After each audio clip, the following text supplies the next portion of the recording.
Hello everybody, this is Lila in Hawaii.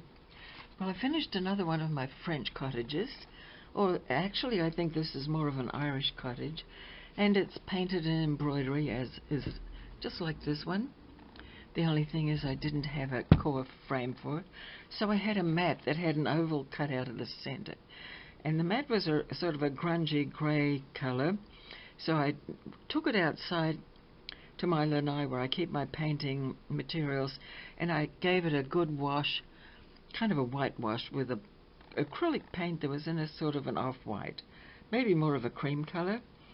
And I was going to paint this little rim around here, but I thought, no, that'll contain the picture too much, so I didn't do that. And if I was presenting it, since I don't have a frame, I could stand it up on an easel and put a flower with it like that, which I thought is nice. I like easels. I happen to have one that I think would work. However, I'm planning to sell this one.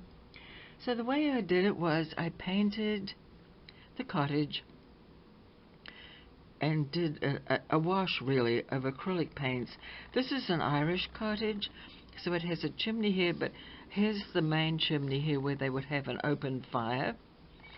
And I put a little bit of glitter on the roof, because I like glitter. The tree here is mostly French knots with some sort of just leaf stitches. It's really basically slow stitching. I sat and did this all in an hour last night.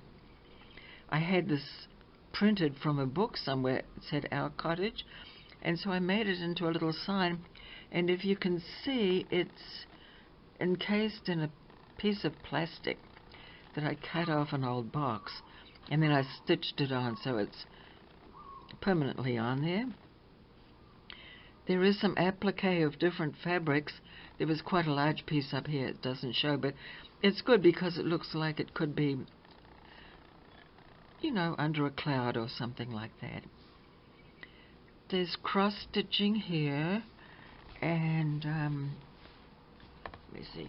The cross stitching, I put some yellow French knots because right here where it's lost underneath was a nice big rose with a yellow center. This climbing rose here climbs up over the chimney, and I embroidered that with red and put a couple of buds that fell down there. Oh, what else can I show you?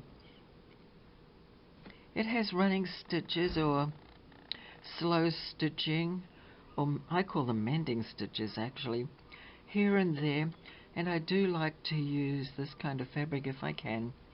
It's ticking, and sometimes I use red, but this blue was good for this one. The background is lightly washed with blue paint, and I just left the windows and doors as is. Didn't do anything to them. The only thing is to kind of give a foundation for the house. I put a little running stitch right along there. So that's called Our Cottage, and you will find it for sale soon in my shop. I really like the way it turned out. I'll be finishing the back. I know people always like to see the back. So that's the back, and I'll be finishing that off nicely and then presenting it as a standalone picture. Could go on the wall. I'll probably add a hanger for it too. I don't know if you can hear the birds, but they're pretty noisy today. We've had a lot of wind, and I think that gets them stirred up. They sit on the fence and they just call to each other. This is Lila in Honolulu. Thank you for watching. Goodbye.